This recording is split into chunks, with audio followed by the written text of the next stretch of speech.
अपने नवाजुद्दीन भैया एक बार एक कमाल की बात बोल गए थे, मौत को छू के टक से वापस आ सकता है अपन। सुनने में तो काफी मजा आया था, लेकिन इसको देखने का या फिर महसूस करने का मौका नहीं मिला। पर दिल छोटा मत करो मेरे दोस्त, आज मैं एक ऐसे इंसान की कहानी सुनाऊंगा जो मौत के दरवाजे पर दस्तक देकर लौट आया या लौट आई। ना कंफ्यूज मत होना, मैं भूत प्रेत की कहानी नहीं, यह एक अलग तरह की कहानी है जिसे मानो खुद यमराज एक बंदे को अपने पीछे बैठा कर नर की सवारी पर निकले थे। बीच में मिसेस यमराज का फोन आ गया, जिनसे तू मैं करने के बाद यमराज का मूड हो गया ऑफ और पीछे बैठे बंदे को उन्होंने बीच रास्ते में ही उतार दिया। कुछ समझे? नहीं समझे तो चलिए डिटेल में बताते हैं। द कोर्स ऑफ एना फिट्स, ये एक यूनिक, कभी ना देखी कभी ना सुनी कहानी जिस पे दिल और दिमाग दोनों यकीन करने से मना कर देते हैं, क्योंकि ये कहानी सच हो गई तो जिंदगी और मौत का किस्सा जिसके बारे में हम बचपन से सुनते चले आ रहे हैं वो सिर्फ एक मजाक बन के रह जाएगा जिस पे हंसी कम और रोना ज्यादा आएगा।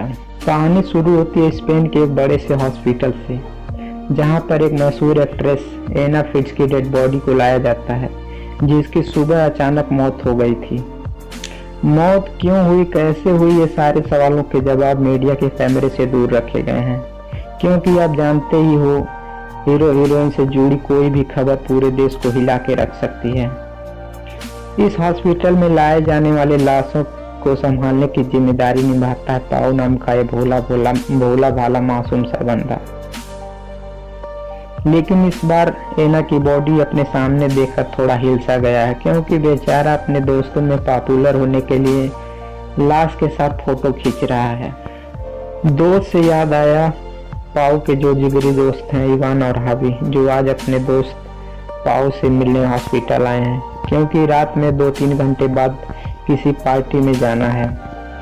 अब जहां मिल जाए 3 यार, वहां कुछ न कुछ शैतानियत तो होगी ही होगी। अब तीनों मिलकर ड्रग्स का सेवन करते हैं। अब कुछ जवानी का नशा, कुछ ड्रग्स का नशा, जिससे दिमाग शरीफ कम और शैतानी ज्यादा हो जाता है। अब आता है कहानी में ट्विस्ट, जब दोनों दोस्त पाओ को पटाने लगते हैं कि एक बार एना की डेड बॉडी का दीदार तो करा दे, जिंदा ना सही मरी हुई हीरोइन को नजदीक से देखने का सपना तो पूरा हो जाएगा।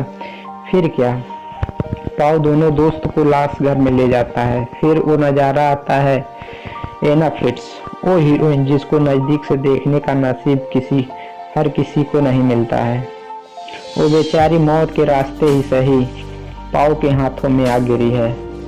अब बारी है इवान और हावी की, इतनी खूबसूरत हीरोइन जिसको कुछ भी हो जाए पलट के लड़ नहीं सकती। अब पाओ अपने दोस्तों को अपनी फोन की गैलरी दिखाता है। 16-17 साल की जवान लड़की की डेड बॉडी की फोटो दिखाता है और बताता है कि इस डेड बॉडी के साथ उसने सेक्सुअली अब्यूज किया है।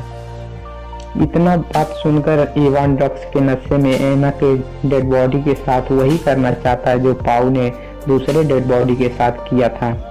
फिर क्या, अब शुरू होता है एक शैतानी खेल। तीनों में से हावी थोड़ा शरीफ बंदा है, वो दूसरे कमरे में चला जाता है। बला की खूबसूरत हीरोइन को जिंदा नशाई मुर्दा ही पाकर जब इवान एना की लाश से कपड़े हटाकर अजीबोगरीब तरह से टच करने लगता है और बाद में जानवर की तरह एना की बॉडी के साथ सेक्सुअली अब्यूज करता है।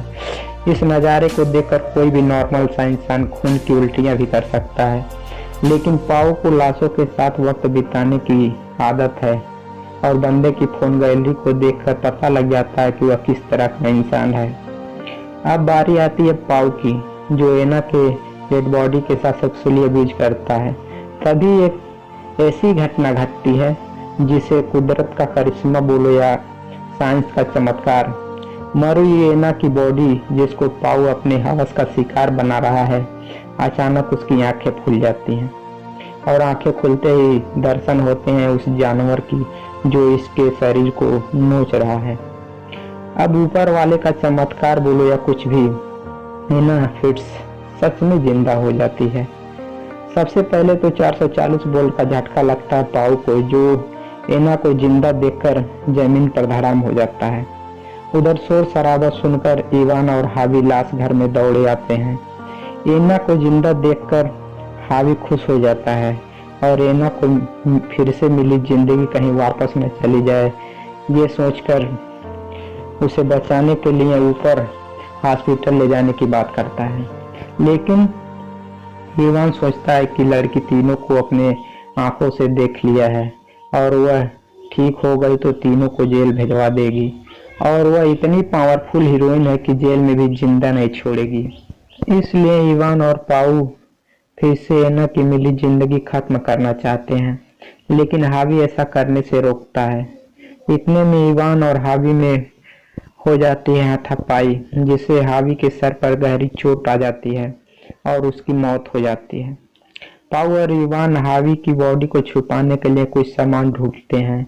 इतने में एना मौका पाकर हावी के पॉकेट तक चली जाती है और सेलफोन यूज करती है। तभी पाऊ और इवान वहां आ जाते हैं। एना दोनों को बताती है कि वह अपने पापा को सब कुछ बता दिया है और वह थोड़ी देर में हॉस्पिटल पहुंच जाएंगे। लड़के हार मानकर एना को ऊपर हॉस्पिटल ले जाने को तैयार हो जाते हैं। लेकिन फिर आता है एक कहानी में दर्दनाक ट्विस्ट। जब हावी की फोन की घंटी बजती है और उधर से बोलने वाला शख्स ये बताता है कि पिछली बार जब 20 नंबर से फोन आया तो वह उधर उठा नहीं पाया, समझे कि नहीं समझे। एना ने इन लड़कों को चूना लगा दिया था और ऊपर हॉस्पिटल पहुंचने का शॉर्टकट ढूंढ लिया था। इतना सच जानते ही लड़के वापस एना को मुर्दा घर लाते हैं और कैद कर देते हैं। इसके बाद इवान डस्टबिन लाने बाहर चला जाता है, जिसमें हावी की लाश को छुपाना है। मौका पाकर एना पाऊ को बताती है कि इवान ने हावी को गला घोटकर मारा है। सुनकर पाऊ एना की बातों को इग्नोर करके हाथ पर बांध देता है। उसके बाद दोनों एना को मारने का प्लान बनाते हैं और लाशों के कपड़ों को इकट्ठा करके तकिए की तरह बनाकर एना के मुख पर रखकर पूरी ताकत से दबाते हैं और एना की फिर से मौत हो जाती है। दोनों खुश होकर मुर्दाघर से बाहर निकलते हैं कि कुछ ही मिनट बाद पता चलता है कि इवान का कार्ड मुर्दाघर में ही गिरा है, जिसको वापस लाना जरूरी है, नहीं तो तमाम तरह के सवाल उठेंगे। दोनों फिर मुर्दाघर वापस जाते हैं। तभी एक ऐसा नजारा देखने को मिलता है जिसे देखकर इवान के पैरों तले जमी खिसक जाती है। जब वह देखता है कि एना फिर से जिंदा हो गई है, वो भी पूरे कपड़े पहन के खड़ी है। दरअसल कुछ देर पहले पाऊ सच में एना की बातों में आ गया था, जो बताई कि इवान हावी और एना को मारकर दोनों का इल्जाम पाऊ पर डाल देगा। फिर क्या, जानबूझकर पाऊ तकिए से मारने का प्लान बनाया और एना जैसी चालाक एक्ट्रेस जो मरने की नकली एक्टिंग की थी। ये सुनकर इवान एना को मारने के लिए उसकी तरफ दौड़ता है। तभी एना ने अपने बगल में पड़ी कैंची को उठाकर आर पार कर देती है, जिससे इवान की मौत हो जाती है। इधर पाऊ खुद को सेफ समझकर मुस्कुरा रहा था। एना उसको भरोसे में लेकर उसके नजदीक जाती है और वही कैंची एक बार, दो बार, 3 बार, 4 बार घप्पा घप पार कर देती है। पाऊ की जिंदगी पर भी लग जाता है फुल स्टॉप और कहानी का हो जाता है दी एंड। विनर कौन बनेगा? हमारी एना मैडम, जो ऊपर वाले को चकमा देकर वापस आ गई। शायद किसी ने सच ही कहा है, जिसका कोई नहीं उसका ऊपर वाला होता है। दोस्तों, कहानी कैसी लगी कमेंट में जरूर बताना और चैनल को लाइक और सब्सक्राइब करना ना भूलना। तो फिर मिलते हैं एक नए वीडियो में एक नई कहानी के साथ। Bye bye.